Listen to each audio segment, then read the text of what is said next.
오늘은 2장에 들어가서 1절에서 5절까지의 말씀을 집중적으로 같이 보겠습니다. 제가 1절부터 5절까지 먼저 읽겠습니다. 형제들아, 내가 너희에게 나아가 하나님의 증거를 전할 때 말과 지혜의 아름다운 것, 거기다 줄을 그으세요. 말과 지혜의 아름다운 것으로 아니하였으니 내가 너희 중에서 예수 그리스도와 그의 십자가에 못 박히신 것 외에는, 거기다 줄을 그으세요.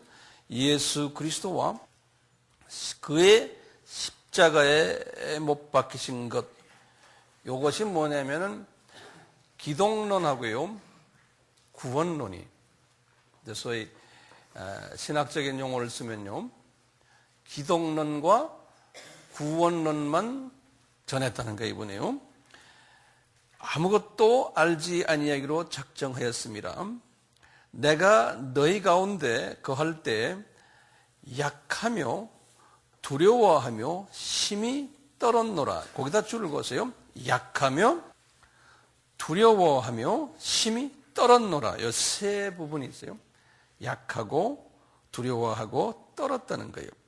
사도 바울이 이런 모습을 보여주고 계세요. 지금요 4절에 내 말과 내 전도함이, 거기 내 말에다가 또 줄 동그라미 쳐놓고요, 영어로는 그래서 my message 그랬어요. 그 다음에 나의 전도하는 게 my preaching, 그래서 내가 설교한다는 뜻이에요. 내가 메시지 전하는 거와 성서 공부를 가르치는 거와 my preaching, 전도함이라는 건 이렇게 설교한다는 소리예요. 내가 성경 가르치는 것과 설교하는 것이 지혜의 권하는 말로 하지 아니하고 다만 성령의 나타나심과 능력으로, 거기다 줄 것이 그 성령의 나타나심과 능력으로 하여 너의 믿음이 사람의 지혜에 있지 아니하고 다만 하나님의 능력에 있게 하려 하였노라.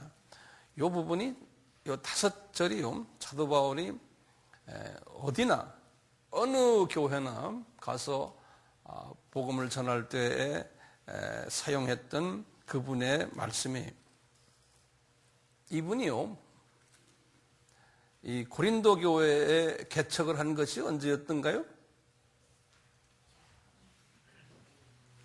고린도 교회에 개척한 것이 주후 2차 여행이 언제죠? 2차 여행이 50에서 52죠. 고린도 교회는 51에 개척했죠. 51에요. 고린도가 어디 있어요? 여기 고린도 교회 아니에요? 여기 가서 이제 51년에 개척하고는 고린도 전서는 언제 썼어요? 고린도 전서는 55년에 썼죠. 요거 좀 적어 놓으실래요, 다시요? 이제 고린도 전서를 쓴 것이 55년에 썼어요. 요거는 이제 고린도 교회를 개척한 거죠.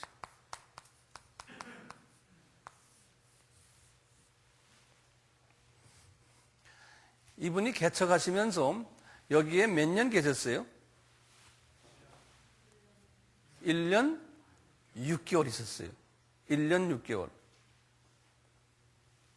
1년 6개월이니까 이분이 52년에, 내 생각에는 50년 한 중반 정도 있었던 것 같아요. 이분이. 그래가지고 1년 6개월 여기서 계시다가 나중에 이제 다시 해서 여기에서 이렇게 돌아가지고 이렇게 해서 가이사르로 와서 안디옥으로 갔어요. 대부분의 2차 여행이 한 2년 되는데 2차 여행의 대부분을 어디서 보냈어요? 이분이 고린도에서 보냈어요. 고린도에서. 네.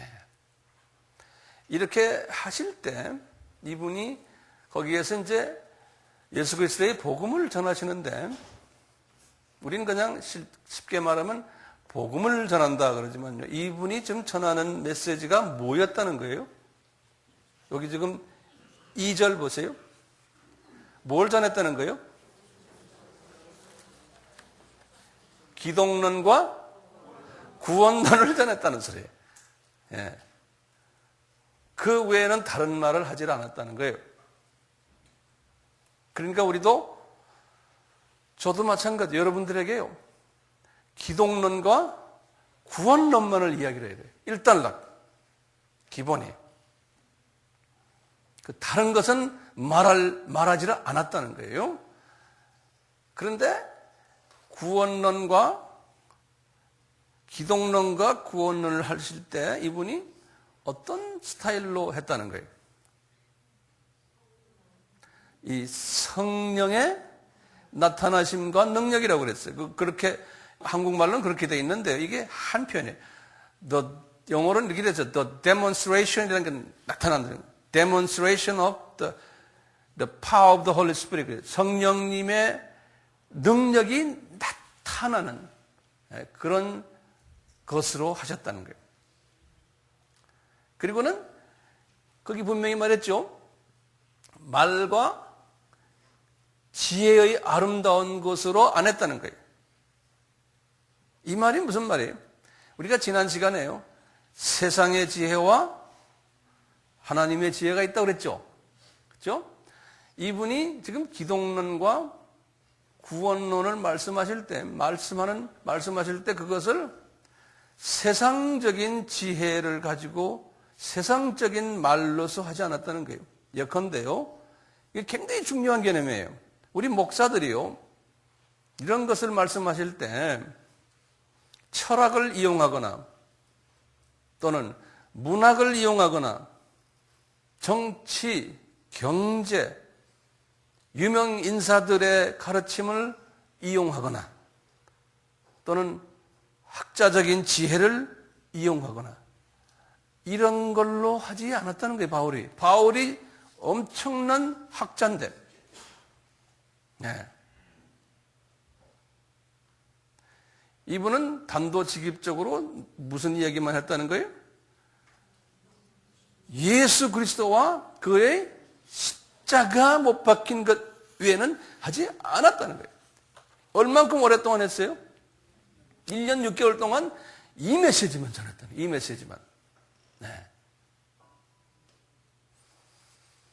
이 메시지를 전하면서요,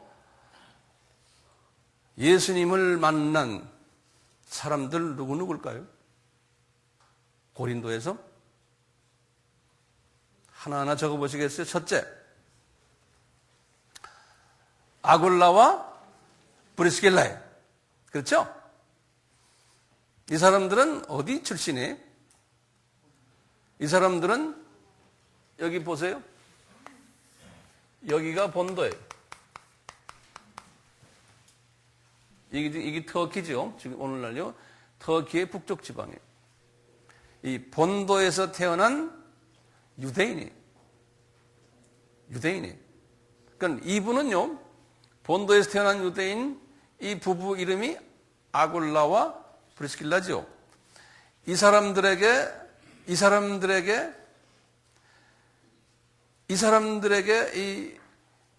이 예수 그리스도가 누구냐, 기독론과 그 다음에 무슨 논이? 그분의 구원론을 전하는데요. 이분이 구원론을 모르지만 이분이 무슨 논을 갖고 있어요? 신론은 가지고 있어요. 구약에 대해서 바싹한 사람이에요. 유대인이니까요. 근데 그 사람들에게 예수가 누구다? 구약에 나오는 여호와가, 당신들이 믿고 있는 여호와가 예수님이고 그분이 메시아고 그분이 하나님의 아들이고 그분이 그리스도다 라는 것을 전하니까 이분들이 눈이 팍 뜨이는 거예요. 그래요? 하고. 근데 누가 더 많이 뜨였어요? 그 부인되는 분이 더 많이 뜨인 것 같아요. 그러니까 첫째로 예수님이 전하는 기독론과 이 구원론에서 변한 분들이 이분들이. 두 번째로 변한 사람들이요.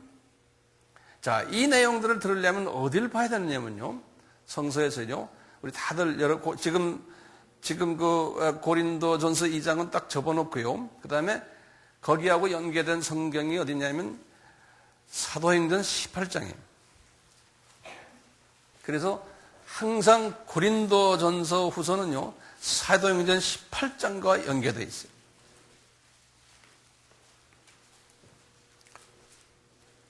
사도행전 18장과요. 18장 보시면 이후에 바울이 아덴을 떠나 고린도에 이르더라. 그럼 아덴에다 줄을 딱 끄시고 고린도에 줄을 딱 끄시면서 이게 지금 몇 차 여행 됩니까? 저 성서에다가 적어 놓으세요. 18장 위에다가요. 2차 여행. 그렇죠? 그리고는 주후 몇 년이라 적어야 돼요. 주후 51년 또는 그래서 2차 여행 그러고 50에서 52 딱 그렇게 적어 놓으세요. 그래서 성서가 그러니까 지저분해야 돼요. 그 다음에 또 뭘 적어야 돼요? 거기다가요. 고린도 전서로 딱 거기다 적어 놓으세요. 그리고 보시면 아덴에서 어디로 갔다고요? 지금 18장 시작이 요 아덴에서 여기 아덴이 여기 있죠? 아덴에서 고린도로 갔다는 거예요. 고린도에 가서 제일 먼저 만나는 사람 이름이 거기에 2절에 보시면 아굴라와 또 본도에서 난 유대인 하나를 입적하면서 브리스길라 나오죠? 네, 아굴라, 브리스길라가 거기 딱 등장해요. 그러면서 이 아굴라와 브리스길라는요, 참 주님이 특별히 사랑하는 분들인 게 틀림없는 게요. 이분들은 사도 바울과 같은 집에서 살았어요. 그래가지고요, 이 바울께서 이 두 부부에게요, 완전히 가정교사로서 가르쳤어요. 네. 완전히 가정교사로. 뭘 가르쳤어요? 기독론과 구원론을 가르쳤어요. 자, 두 번째로요, 여기에서 사도 바울에게 복음을 받았던 분들이요, 이제 복음이란 말보다도 무슨 말로 쓰면 되겠습니까? 기독론과 구원론을 받은 사람들이에요. 예, 받은 사람들이 그 18장 4절에 보세요. 18장 4절부터 봐요. 안식일마다 바울이 회당에서 강론하고 유대인과 헬라인을 권면하니라. 실라와 디모데가 마게아 대원으로부터 내려오매 바울이 하나님의 말씀에 붙잡혀 유대인들에게 예수는 그리스도라 밝히 증거하니. 항상 보세요. 바울이 전하는 것은 아주 간단해요. 예수는 그리스도다. 다시 말하면 유대인들에게 예수는 크라이스트란 말은요, 크리스토스란 말은 헬라 말로 뭐냐면 기름 부음을 받은 자 아니에요? 그 말이 구약에서 뭐냐면 메시아란 소리예요. 네.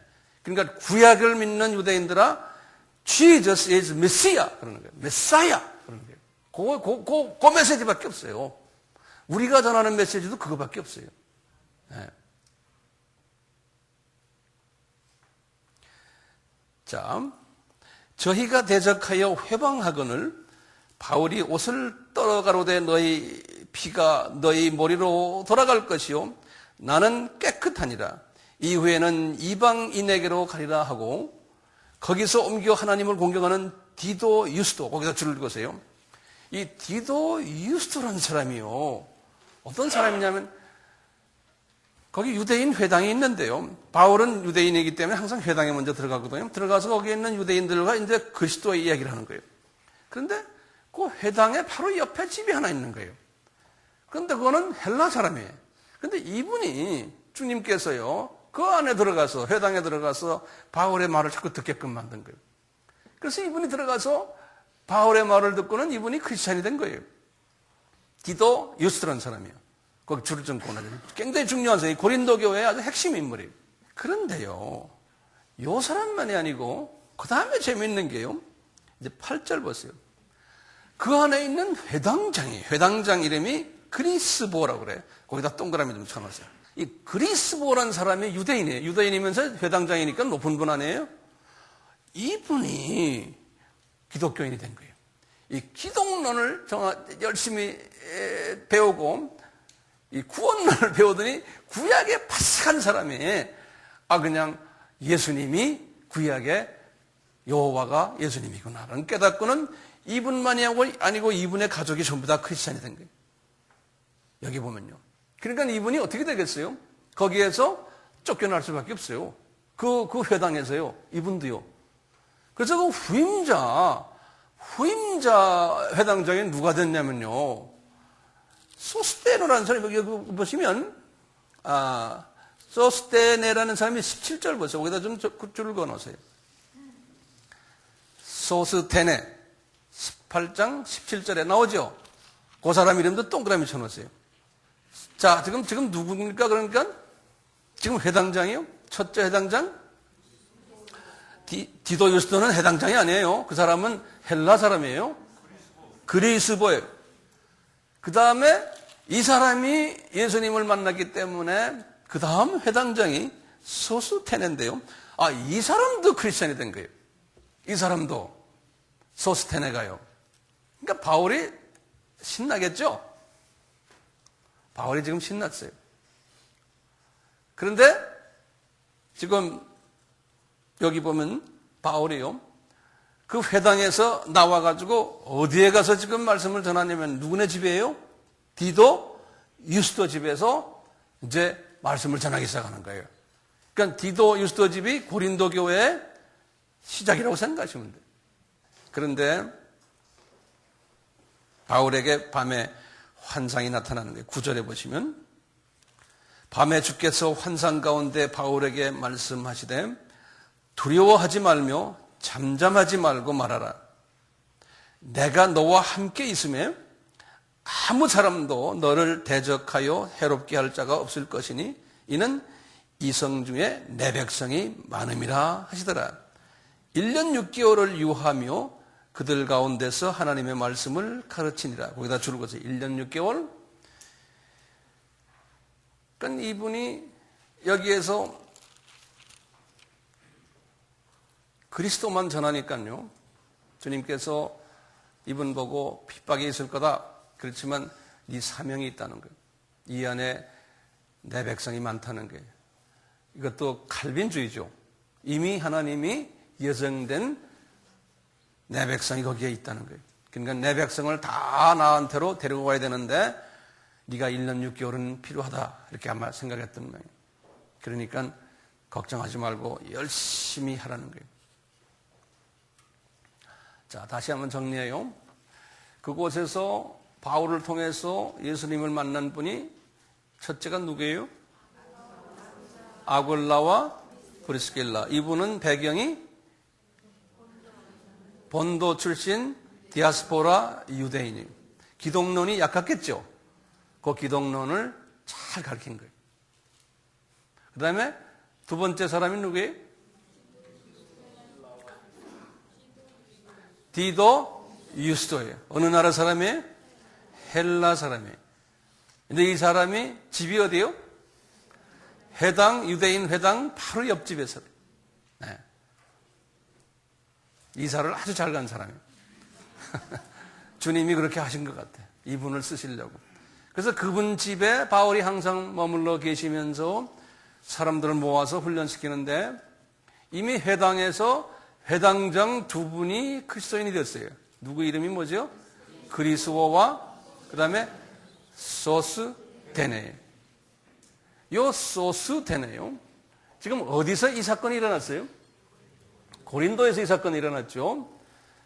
이 고린도에서 1년 6개월 바울이 계시다가 어디로 갔어요? 다시 아데네, 베레아, 데살로니가, 빌립보, 그 다음에 여기 어디예요?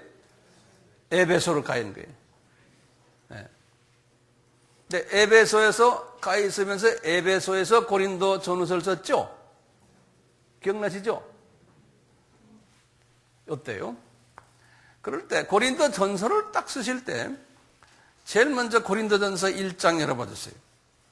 다시 이제 고린도서 1장.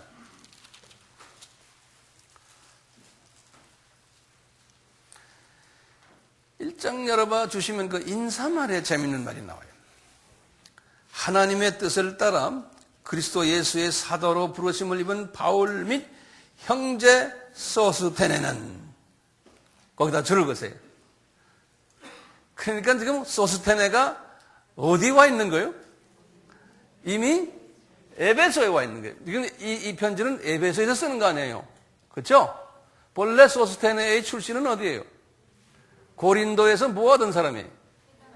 유대인 회당장 출신이에요. 근데 이분이 바울을 따라서 선교지로 이제 돌아다니는 이제는 선교사가 된 거예요. 이 사람도요. 그러니까 성서에서는요, 이런 특수한 사람들 이야기만 지금 성서에 나와요. 예, 이 특수한 사람들. 그러니까 우리가 그런 사람이 돼야 되잖아요. 아멘? 예, 우리는 그런 사람이 돼야 돼요.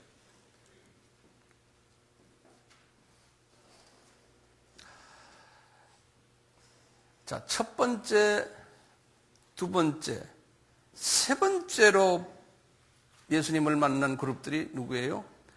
그 지방에 있는 이방인들이. 예. 그러니까 고린도 사람들이. 왜냐? 이성 중에 내 백성이 많으니라 그랬거든요. 이성 중에. 그래서요, 많은 사람이 그 도시에 있는 많은 사람들이 크리스찬들이 됐는데 그 중에 특수한 몇 사람 이름을 성서에서는 지적을 해요. 고린도 출신.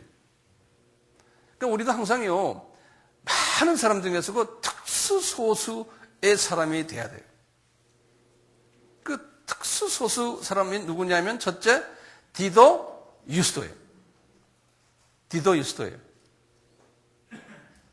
고린도 출신들이에요. 그 다음에요. 고린도전서 16장 15절에서 17절에 보시면 고린도전서 16장 15절에서 17절을 보시면 제일 마지막 인사 장면이에요. 지금 바울이 이 편지를 쓰는 장소가 어디라고 그랬어요? 에베소입니다. 자, 이제 15절 보세요. 마지막에 16장 15절에 형제들아 스데바나의 집은 곧 아가야의 첫 열매요. 그래. 이 스데바나의 가족들은 거예요. 스데바나다 주는 것을. 이 아가야라 그러면 어디라 그랬어요? 고린도라고 항상 그랬죠. 그렇죠? 이 스데바나라는 사람이 고린도에서 예수님을 만난 고린도 출신들. 스데바나요. 그리고는 17절 보시면 이 고린도 교회, 이 고린도 전서 후서를요, 들고 간 사람들의 세 사람의 이름이 나와요. 보세요. 내가 스데바나와 브드나도와 아가이고의 온 것을 기뻐하노니 너희가 너희의 부족한 것을 보충하였습니다. 그러니까 이분들이 지금 고린도에서 사역을 하면서 지금 누구를 만나러 왔어요? 에베소에 있는 바울을 만나러 왔다가 이 고린도 교회의 문제들을 이야기해 줬던 모양이에요. 그래서 바울이 편지를 써준 거예요. 써서 이 세 분의 손에 주어서 여기 고린도로 가져가게 한 거예요. 그러나 이 세 분도 아주 보통 분들이 아니죠. 그러니까 고린도에 있는 대표적인 네 고린도 출신 네 크리스천들 이름이 여기 우리에게 지금 나오고 있어요. 첫째, 디도, 유스도. 그 다음에 여기 나오는 세 사람 이름 있죠? 스데바나, 보드나도, 아가이고. 네. 요분들이 다 복음을 받았는데 헌신된 사람들이. 복음을 받고 기독론과 구원론을 받아놓고는 아주 헌신된 사람들이. 우리 아미교회 교인들은 다 이런 사람 되기를 바랍니다. 아멘. 예. 자, 이렇게 구원론과 기독론을 가르치다 보면요, 이게 복음의 핵심 아니에요? 이 복음의 핵심을 가르치다 보면 꼭 복음을 좀 안다고 하는 사람들에게서 핍박이 오게 돼 있어요. 왜냐? 전혀 모르는 사람들이 핍박을 하질 않아요. 그러니까 순수 복음만 이야기하다 보면요, 꼭 핍박이 오게 돼 있어요. 여기 보면은 누가 핍박을 해요? 사도 바울에게 유대인들이 핍박하는 거예요. 이 사람들은 하나님을 안다고 하는 사람들이. 그런데 하나님을 아는데 영의 눈이 어두워져 가지고 예수 그리스도를 모르는 거예요. 그리스도의 그 구원사를 잘 모르는 거예요. 하나님을 안다고 하는데. 하나님은 그걸 보여주기 위해서요, 이렇게 유대인들을 통해서 바울을 대적하고 해방하게 돼 있어요. 오늘날도 교회들이 종교다원주의에 빠져 있고요. 그러니까 타 종교도 다 기독교와 별 차이 없다고 하는 그러한 모습들을 가진 사람들은 예수님 외에는 구원이 없다. 그분의 그 신성과 인성과 부활을 이야기를 하면은 쾌 웃고 그런 사람들을 우습게 생각하는 거예요. 똑같은 이야기.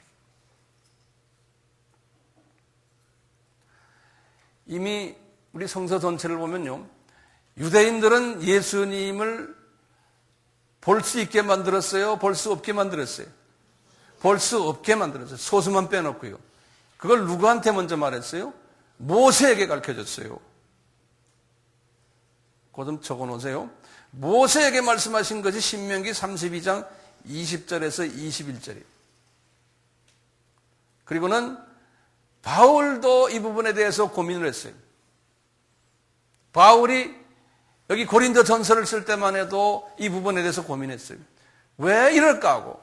그런데 나중에 57년에 로마서를 쓸 때요. 1장에서 8장까지 쓸 때도 이분이 이걸 몰랐어요. 로마서. 그런데 8장 끝나고서는 예수님에게 이분이 질문했어요. 왜 유대인들이 눈이 감깁니까? 이렇게. 제가 이렇게 선교하러 다니는데 유대인들이 소수만 나한테 오고 소수만 주님한테 오고 나머지는 왜 이렇게 힘듭니까? 그러니까 예수님께서 이분에게 대답해 준 것이 로마서 9장에서 11장이에요. 우리 로마서를 이제 들은 사람은 알죠? 로마서 강해 9장에서 11장 강해가 있으니까요, 잘 들으시길 바라요. 이 로마서요, 이 고린도 전서를 쓸 때 이분이 유대인들이 하도 예수님을 모르니까요, 이분이 하신 말씀 있죠? 화가 났죠? 그래서 뭐라 그랬어요? 유대인들 사도행전 18장 6절에서 어떻게 했어요? 너희 피가 너희 머리로 돌아갈 것이요 나는 깨끗하니라. 화가 나가지고요. 이후에는 나는 이방 사람인데만 가겠다. 안 되겠다. 너희들은 안 되겠다. 그러신 말씀 기억나시죠? 네. 나중에 이제 이분이 깨닫게 됐어요. 나중에. 이 바울이 고린도 교회에 있으면서 이 도시에 내 백성이 많다. 그러니까 머물러 있으라 그랬잖아요.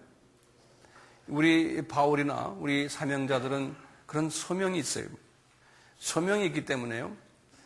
회방이 있고 대적하는 것이 있고 핍박이 있어도 그 소명을 다할 때까지는 있어줘야 돼요.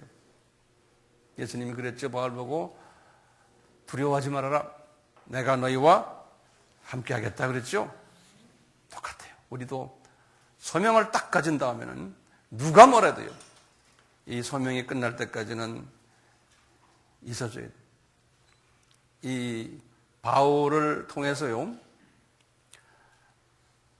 고린도에서 예수님을 만난 사람들, 이 사람들 많겠지만요, 그 중에 소수는 바울과 같이 다 선교사들이 됐어요. 그 사람들 이름만 성서에 나오는 거예요. 그러니까 우리도 다 그런 사람이 돼야 되잖아요. 그 사람들이 누굽니까? 고린도 교회 이전에 바울을 만났던 사람들 중에서, 그 많은 사람들 중에서 바울의 동력자가 돼서 같이 사역했던 사람들 누구예요?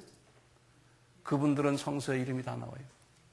디모데, 실라, 누가, 브리스길라, 아굴라.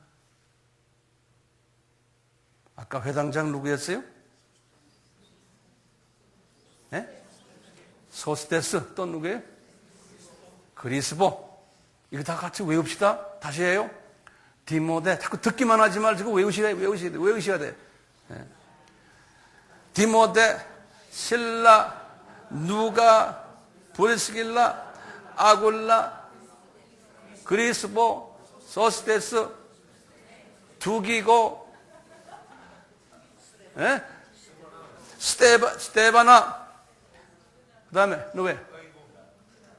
아가이고, 부드나도, 이런 사람들 전부 바울을 만나서 선교사가 된 사람들이, 그 유명한 브리스길라, 아굴라, 다 그런 사람들.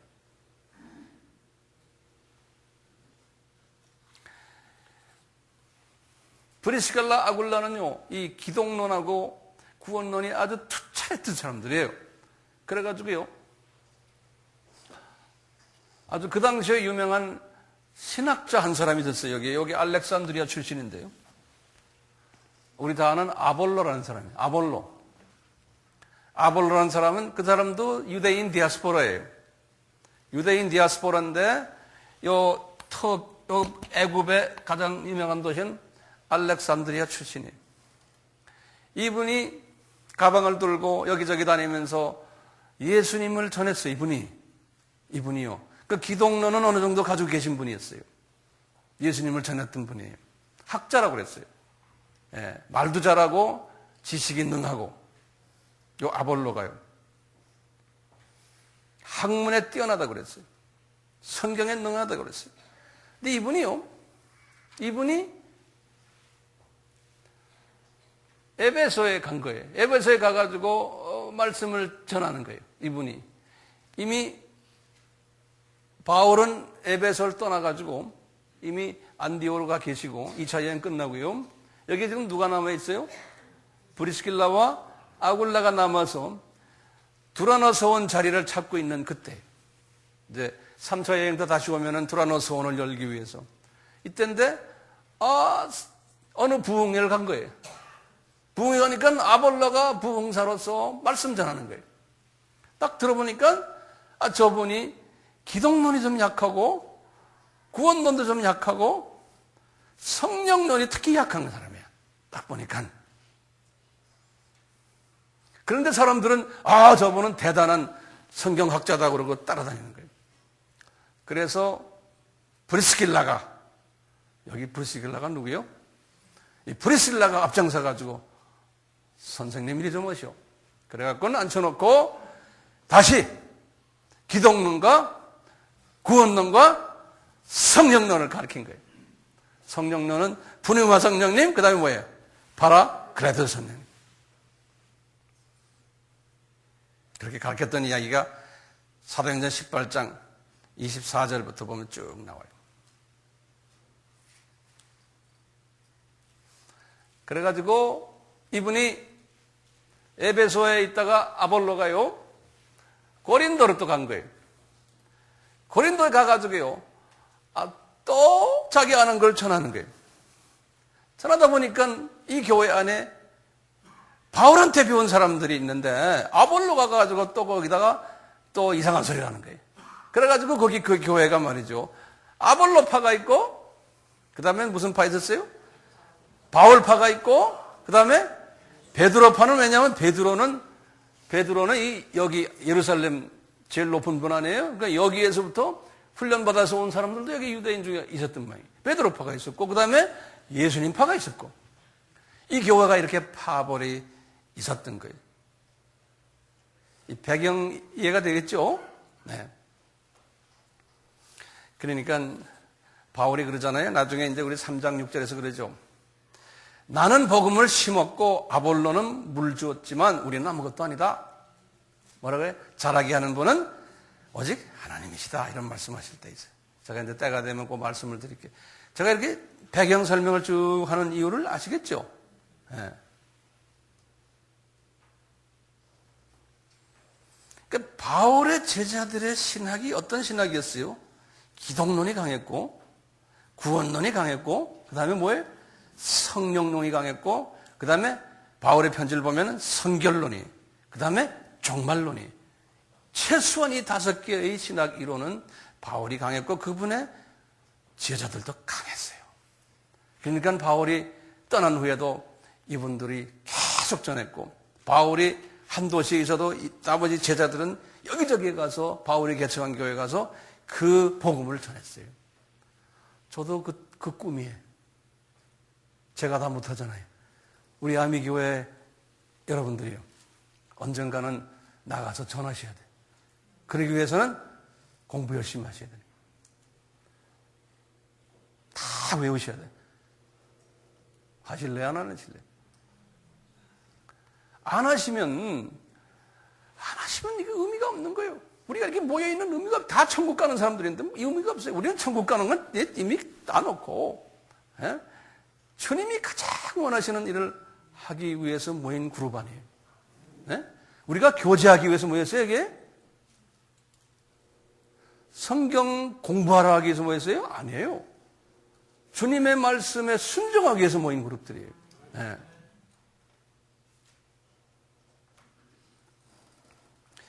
바울도 사역 초기에는 기독론과 구원론이 강했지만요. 그렇지만 이제 가면서 그 다음 성령론, 성결론, 종말론을 이분이 마음껏 전했어요. 자, 그런데 오늘 본문 말씀에 참 희한한 이야기가 하나 나와요. 난 그게 여러분들 꼭 이해해 주시길 바라요. 본문 말씀 보세요. 이제 2절 보세요. 2절. 내가 너희 중에서 예수 그리스도와 그의 십자가에 못 박힌 것 외에는 아무것도 알지 아니하기로 작정하였습니다. 이렇게 하셔놓고는 그 다음에 3절은 바울 같은 말을 이런 말 바울이 하시는 일이 거의 없어요. 뭐라고 그러시냐면요. 내가 너희 가운데 거할 때 약하며 두려워하며 힘이 떨어노라 그랬어요. 세상에 어떻게 바울 선생님이 이런 말씀을 하세요? 이분이요. 지금 세 가지 부분이에요. 처음에 뭐였어요? 내가 약하다는 거예요.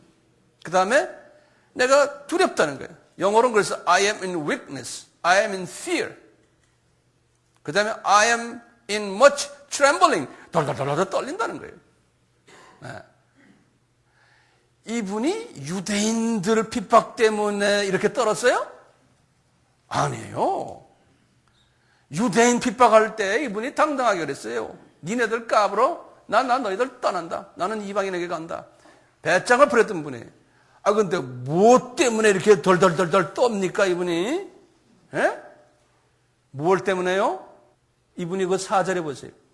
떠는 이유가 이제 좀 있으면 나와요. 4절에 보세요. 내 말과 전도함이 지혜의 권하는 말로 하지 아니하고 다만 성령의 나타남과 능력으로 했다는 거예요.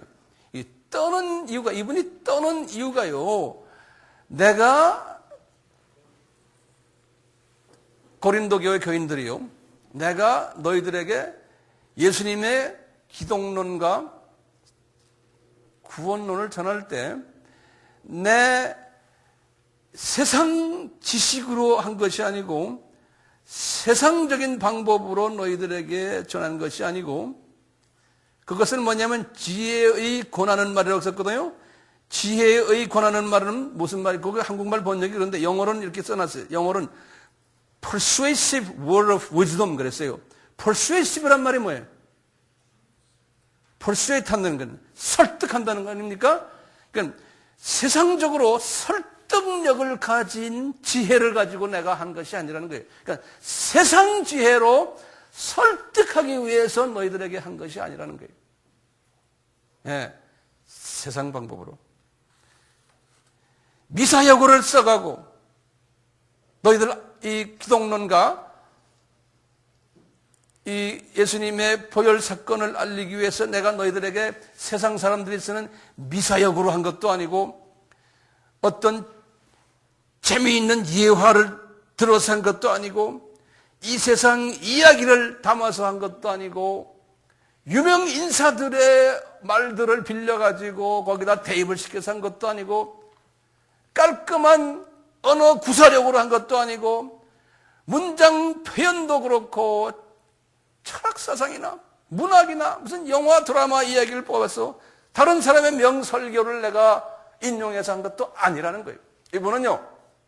그러면 니네들이 잘 들을 거다. 그렇지만 난 그렇게 안 했다는 거예요. 그렇게 안 하고는 그냥 강하게 기독론과 구원론만 전했다는 거예요. 예수가 누구라는 거하고 그분이 왜 죽었냐를 이야기했다는 거예요. 그러다 보니까 이것을 소화하지 못하는 사람들이 고린도 교회 안에 많을 것을 생각하면서 이분이 이런 표현을 한 거예요. 교회 소수의 사람들은 이해하지만 다수는 이해를 못할 것이라는 거예요. 소화를 못한다는 거예요. 나중에 이제 3장에서 나와요. 3장 1절에 그래서 너희들은 영적으로 하나님의 자녀지만 너희들은 영적인 어린 아이라는 거예요. 인펀트. 그래서 너희들에게 내가 저주를 먹이지 단단한 음식을 내가 못 먹인다 그랬어요. 그렇기 때문에 이 전 먹는 사람들에게는 미사, 여고, 설득력 있는 세상 이야기, 문장 멋있는 철학자 이야기 짝짝짝 다 해요. 들을 땐 기분 좋은데 나중에 다 들은 다음에 1시간 지나가면 교회 떠나면 운전하면서 나오면서 오늘 목사님 무슨 말 했지? 그런다. 왜? 예수가 빠져버린 이야기들은 이렇게 된다는 거예요. 바울은 그렇게 안 했다는 거예요. 사람들은 많이 모일 수 있어요. 재밌다고요. 그렇지만 예수님이 빠져버리고 예수님을 사랑하려는 마음은 없어지는 거예요.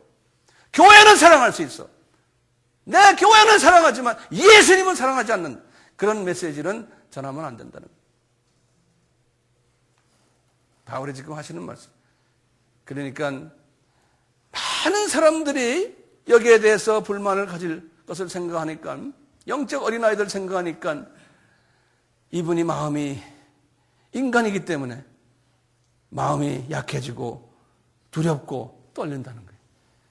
이 복음을 받을 사람은 소수라는 걸 깨닫고 대부분의 사람들은 이 메시지 좋아하지 않을 것을 알기 때문에 인간적인 표현을 그렇게 한 거예요. 영적 아이들은 어떤 메시지를 교회 와서 기다립니까? 여러분들도 이해가 아니기를 바라지만 대부분의 크리스찬들은 이 세상과 나와의 관계에서 내가 위로받고 격려받고 칭찬받고 평안을 누리고 내 가정 잘 되고 내 자녀 잘 되고 사업이 잘 되고 몸이 건강하고 이 세상 것들에 대한 것을 추구하기 위해서 교회를 나오는 거예요. 그건 당연한 거예요. 우리가 이 세상에 살기 때문에. 그런데 바울은 그래요. 예수님이 바울에게 가르친 거예요. 대부분의 크리스찬들은 그것 때문에 나올 거다. 그렇지만 소수의 사람들은 저 세상 것을 위해서 나오기 때문에 저 세상 이야기를 할 때는 사람들이 듣지 않는다. 저 세상 이야기만 하는 사람들에게는 그런 걸 기다리는 사람은 소수밖에 없다는 거예요. 그래서 마태복음 5장에서도 분명히 말씀을 했잖아요. 복 있는 사람은 먼저 그 나라와 그 의를 구해야 된다는 거예요. 그러면 나머지 이 세상 것은 다 주님이 알아서 주시겠다는데 그 우선순위를 바꾸지는 못하는 사람들이에요. 믿음이 없기 때문에 그래요. 믿음이 없기 때문에 우선순위를 바꾸지는 못해요. 왜 믿음이 없습니까? 믿음은 바라는 것들의 실상이라고 그랬죠. 이 비전이 없는 거예요. 천국에 대한 비전이 없는 거예요. 왜 그럴까요? 이게 더러워서 그런 거예요. 세상에 잡다한 욕심으로 꽉 차 있으면요, 믿음이 없어요. 저 나라를 볼 수가 없어요. 그러니까 보이는 이 나라에 대한 메시지만 듣고 싶어 하는 거예요. 그러다가 언젠가 이제 죽을 때가 되면, 이거 내가 잘못 살았네요. 목사님, 저를 위해 기도해 주시죠. 그런 사람 제가 많이 봤어요. 죽을 때가 되면요, 암에 걸렸습니다. 병원에 가서 보면 제가 어떡하죠? 이제 그때서야 눈이 떠서 저쪽 나라를 생각하게 되는 거예요. 내가 이제 가는구나. 내 많은 부동산들 이거 어떡하지? 내 자녀 어떡하지? 뭐 어떡하지? 이거 걱정하고 앉아있고. 어떤 사람은 죽을 때까지 오늘 스탁이 내렸나? 이거 걱정하는 사람이 있다.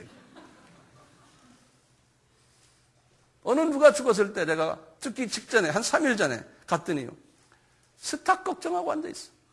이들이 이렇게 보챌 것을 생각하니까 사도 바울이 이런 감정을 가졌던 거예요. 그래서 바울이 그러죠. 니네들은 하나님의 자녀들이지만 이 세상의 지혜로 하나님의 말씀을 보고 하나님을 이해하기 때문에 성서를 보면 앞뒤가 맞지 않고 재미도 없고 내 영혼을 읽다 보면 끊기고 이게 연결이 안 되고 논리적으로도 이게 앞뒤가 맞지 않는 게 성서가 아닙니까? 그러니 이게 답답하다는 거예요. 그렇기 때문에 이 영안이 열려있는 사람들에게 깊은 영적 이야기를 해줄 수 없기 때문에 바울이 이런 걱정을 했어요. 오늘날도 마찬가지.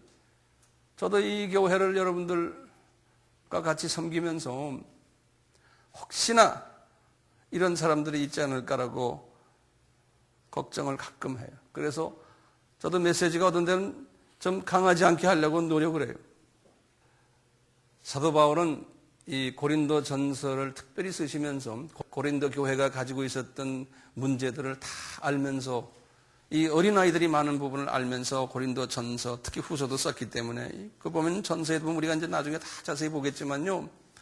이 교인들이 이 기독교의 핵심 복음을 받았는데도 교회 안에 여러 가지 문제들이 있어요. 탐욕이 있었고 우상 숭배하는 것도 있었고 서로 싸움하고 서로 세상 법정에 가고 창녀들하고 노는 사람들도 있고 부활이 진짜다 가짜다 싸움하는 사람들도 있고 성령의 은사 이것이 어떻다 저떻다 싸움하는 사람들도 있었고 이런 것을 다 보면서 바울이 이런 걱정을 했던 거예요. 그러면서 이분이 결론적으로 그러는 거예요. 내가 전하는 것은 성령의 권능의 나타나심 밖에는 내가 너희들에게 전하는 것이 없다. 이 말씀 우리가 결론적인 말씀인데요. 사람의 지혜로 한 것이 아니다. 그렇다고 해서 우리 사람의 지혜가 필요 없는 게 아니에요. 우리가 교육 많이 받아야 돼. 이게 혼적인 지혜가 많이 필요해. 혼적인 지혜가 많이 필요할수록 그 위에다가 하나님의 비밀을 부어주시거든요. 우리가 이 세상 교육을 많이 받아야 돼요. 그렇지만 거기에 머물러 있으면 안 돼요. 예, 거기에. 권능의 나타나심이 이분이 전하는 것은 이 권능의 나타나심. 이 권능의 나타나심을 어떻게 해석하세요? 바울이 말씀을 전할 때요. 말씀을 전할 때 다는 아니지만 거기에 소수가요. 이 말씀을 받아가지고요. 그분 속에 있는 프리마 성령님이 역사를 하시고 파라클레트 성령님이 역사를 하시고 말씀의 검이 역사를 하셔가지고요. 이분들이 이 안에 있는 더러운 성품들이 빠지면서요. 이분들의 믿음이 생겨나면서 예수님의 성품으로 변화되는 이 사건. 이것이 성령님의 뭡니까? 권능의 나타남이에요. 사람을 변화시켜주는 거예요. 네. 선화를 변화시키는 거예요. 지적인 이야기가 그 되는 게 아니에요. 이 말씀을 깨달으면요. 깨닫는 그 순간에 내 속에 있는 악령들이 쫓겨나가기 시작하는 거예요. 그전에는 혼돈이 있는 거예요. 이거 이렇기도 하고 까리까리도 하고 이거 이렇기도 하고 앞뒤가 맞지 않고 성경이 이렇게 되고 혼적인 수준에서 있으면서 악령의 지배를 받으니까 어두움에 있다가요. 이 혼돈이 정돈이 되기 시작하고 미심쩍었던 것이 확신이 오고요. 의심했던 것이 확신이 오는 거예요. 그건 무슨 말이에요? 내 속에 있는 더러운 영들이 악령들이 쫓겨났다는 소리거든요. 예. 이게 쫓겨나니까 성령님의 파워가 임한 것을 내가 아는 거예요. 네. 말씀에 들어가면요, 이 정돈이 돼야 돼요.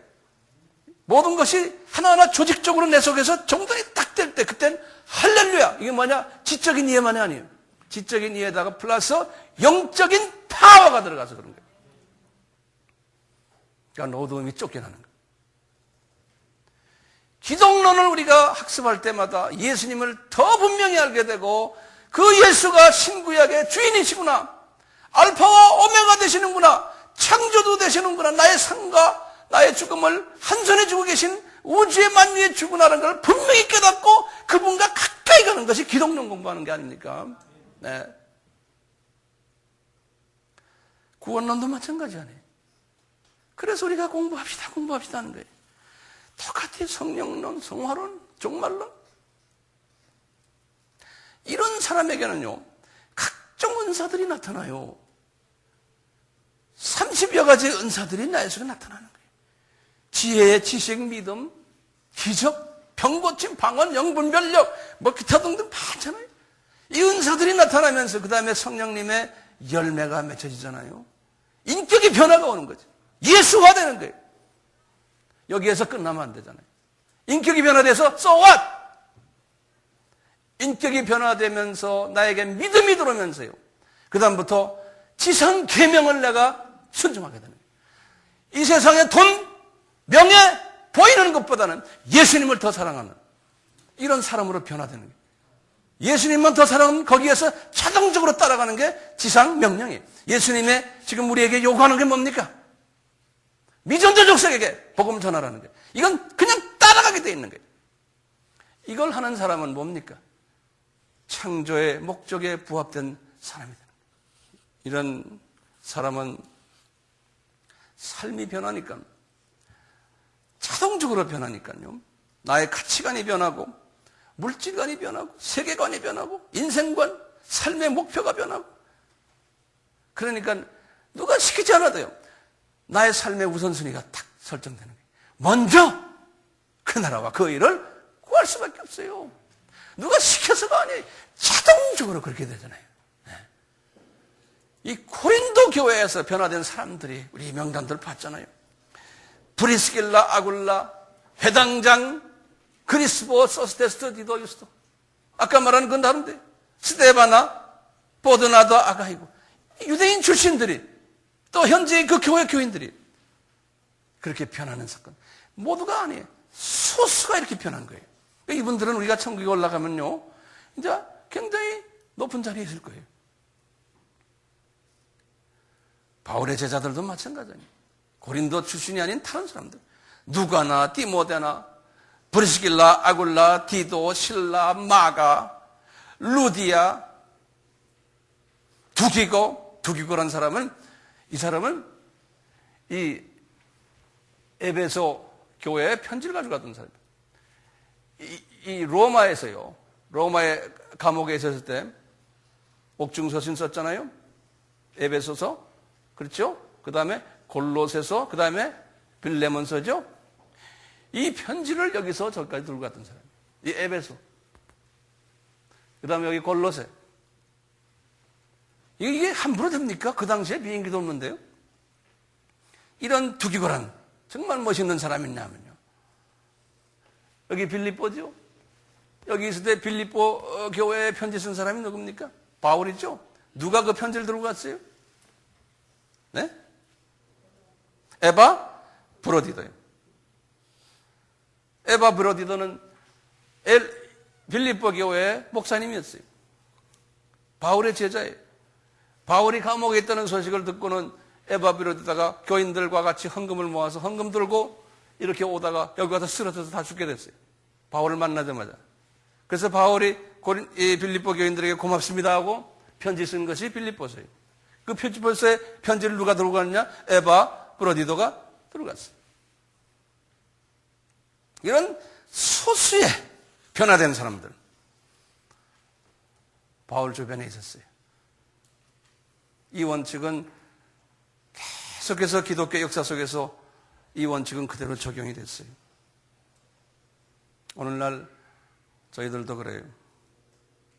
저희가 여러분들에게 할 수 있는 것은 선교지에 있는 모든 형제자매들에게도 할 수 있는 것은 저는 분명해요. 이들에게 저는 기독론 철저하게 내 아는 대로 가르쳐주고 구원론 철저히 가르쳐주고 성화론 가르치고 성령론 가르치고 종말론 가르치고 그래서 우리가 책을 만드는 거 아니에요. 여러분들은 못 가더라도 헌금해서 목사님 이 책이 날개를 달고 가도록 지난번에도 우리 교회 교인이 아닌 사람이 제가 말씀드렸죠. 1,000만 원을 헌금해가지고 네팔에 지금 책이 10,000권이 지금 날개 달고 돌아다니게 돼요. 이런 사람들은 우리 교회 교인 전부가 다 이런 사람 되기를 원합니다. 아멘? 이런 사람 되셔야 돼요. 그래서 우리가 모여 있는 거예요.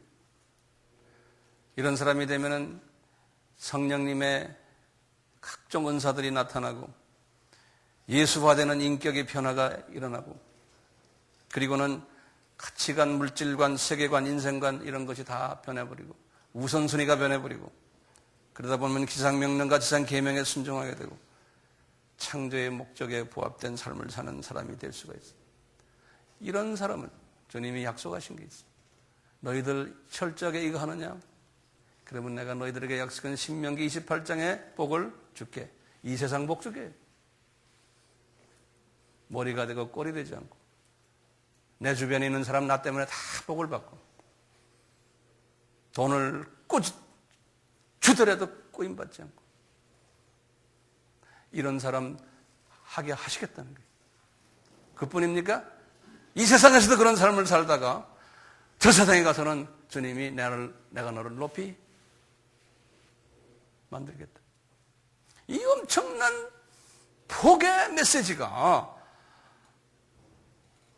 이거 다른 말로 제가 표현할 수 없어요. 기가 막힌 메시지인데 왜 이대로 안 살려고 하냐 이거예요. 그건 뭐였냐? 그 사람은 복 없는 사람이에요. 복 없는 사람. 우리 한번 그렇게 해봅시다. 그렇게 해봅시다 해야 소용없어요. 주님 그렇게 되도록 우리에게 은혜 베푸세요. 예수님 우리에게 은혜 베풀어 주세요. 우리 같이 기도합시다. 예수님, 여기 앉아있는 한 분 한 분 직접 오셔서 안수해 주시고,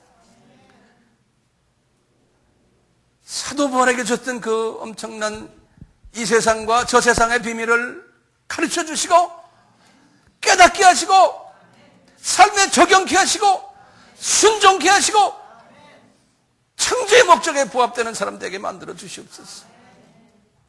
우리는 이 세상에 살다가 언젠가는 다 모든 것 다 놓고 가야 되는 존재입니다. 확실히 깨닫게 해 주시옵소서. 우리의 삶을 이 세상에만 갖다 대고 이 세상에 영원히 살 것처럼 착각하고 있는 저희들, 주님 저희들 불쌍히 여겨 주시옵소서. 불쌍히 여겨 주시옵소서. 바보들입니다. 지금 이 시간에도 예수님이 우리를 불러가시면 우리는 다 놓고 가야 되는 존재입니다. 이것을 깨닫게 해 주시옵소서. 주님, 이런 걸 깨달은 사람을 지혜자라고 했습니다. 주님 저희들 이 지혜자가 되게 해 주시옵소서. 자녀 걱정 주님께 맡겨버리세요. 돈 걱정 맡겨버리세요. 건강 맡겨버리세요.